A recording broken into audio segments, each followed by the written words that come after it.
Hi guys, so I wanted to do a part two of my ADHD previous video.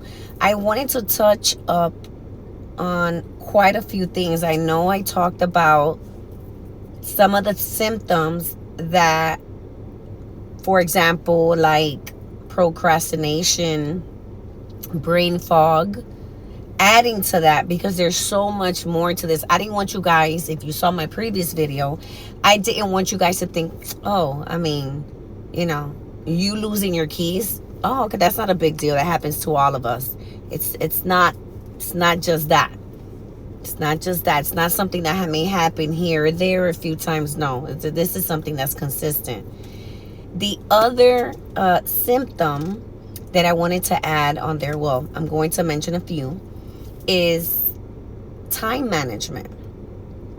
I struggle with time management. It's like in your mind, you are thinking you have time. So you're in your mind, you keep telling yourself, 5 more minutes. Like when you wake up in the morning, you snooze, 5 more minutes, 10 more minutes. And all of a sudden, it's like you're up.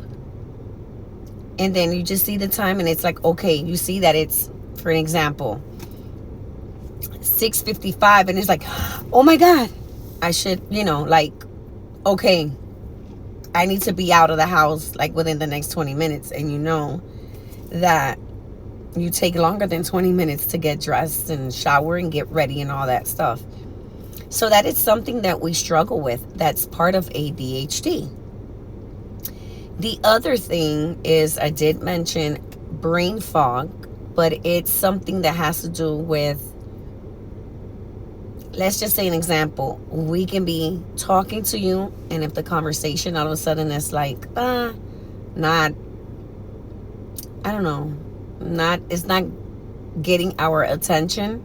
We're looking at you, but we're really not even paying attention. It's like if we're somewhere else. We're there physically, mentally, we're like spaced out.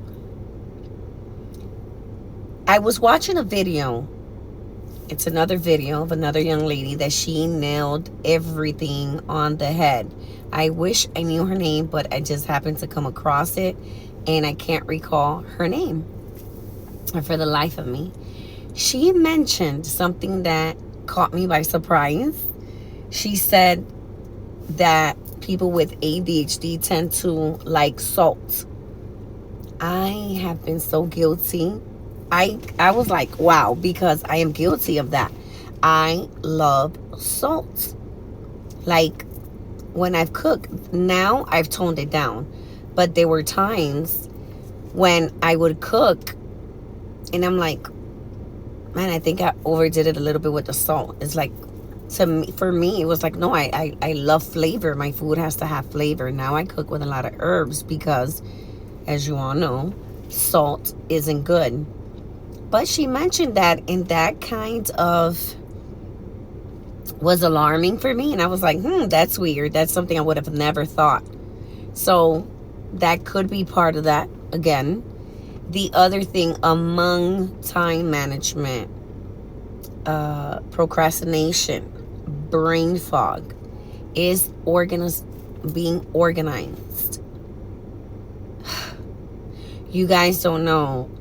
I'm not saying like you're dirty or stuff or anything of that such. No, just talking about organization. My car is super clean, but when we talk about being disorganized, it can be in your life in general, just with things overall. You may walk someplace and it's like, oh, see, for me, I hate to see papers everywhere. I hate that for the life of me. It's like I can't function if I see things misplaced or disorganized. I like to have my things organized. Well, that's one of the symptoms of ADHD. And when I say that, can be within your life, that can be in your home, that can be in your car, that can be in any aspect of your life, not just one thing in particular. Let me see if I can remember some of the other symptoms that ADHD has. The While I think of the other symptoms, the thing is, you start feeling, and I think this is why it bothered me and it hurt me, and and I broke down in my previous video, because when you look at your life and then this situation that I'm going through, it's like you see everybody that's around you, because my circle of friends, they're very successful, they're making good money, and then I look at my life and it's like, man, like I went to college, I have a master's, and my whole point, due to the way I grew up poor, like I wanted better. I wanted to pursue my PhD. But then I started realizing with my master's, I'm not even working within my field. What's the point of me getting my PhD and just getting into more debt? So I didn't think it was quite worth it. But that was my end goal, was to pursue my PhD. That was the goal. That was like, no, I'm going to go all the way. Go big or go home. But I stopped at my master's. And then it's like, when you look at my life, I look at my life and I'm like, I'm not where I want to be. You start feeling like, bad. It kind of hits like that self-esteem of yours. And usually, overall, I'm a very confident woman. Like I'm like, okay, you always know there's always going to be someone more beautiful than you, someone more successful than you, someone, that's going to look better than you. But that doesn't bother me. I'm always like, I'm cheering women on. I'm like, hey, more power to you. You got that job and you're making XYZ amount of money. Good for you. So I'm not that type of woman at all. But when I look at my life and I'm like, man, I have all these amazing ideas. Guys, you just don't know. I have amazing ideas. I should have been working on my own as an entrepreneur a long time ago, making good money. But again, what happens? We start something and we do not finish it. When it comes to certain things, it's like that's the part of the procrastination, which sucks. Also, with your communication skills, we all know that being an active listener is extremely important. That's something that affects you as well. So this can affect you in friendships. This can affect you with your relationships. Thankfully, I've always had a very small circle of friends, and we're still very, very tight. And we don't have a problem, telling one another, hey, you know what? You messed up. You were wrong. We have absolutely no problem with that. And one thing about me is that you can tell me something about myself and it's going to hurt, because as we all know, the truth hurts. Hands down.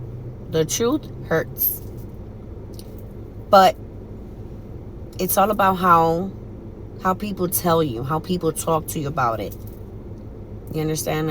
It's all in your tone. I can tell you something about yourself without being disrespectful or being nasty, like not having any tact. Now, I'm not saying that's part of it, but I'm just hypothetically just speaking. So it does somewhat affect your self-esteem in that sense. If you think you are suffering from ADHD, listen, it's not the end all. It's not the end of the world. But it's something to definitely look into so that you can know how to move forward, how to manage it, which is where I'm at in my life right now. Google. Go to ChatGPT, and evaluate your life from years ago to where you are now. Look at things, habits, things that you do, your ways. And if you think you are that, then just do things a little different. Start moving a little different. Like I said, once you Google, they'll give you tips and ways to move forward with it. I hope this helped.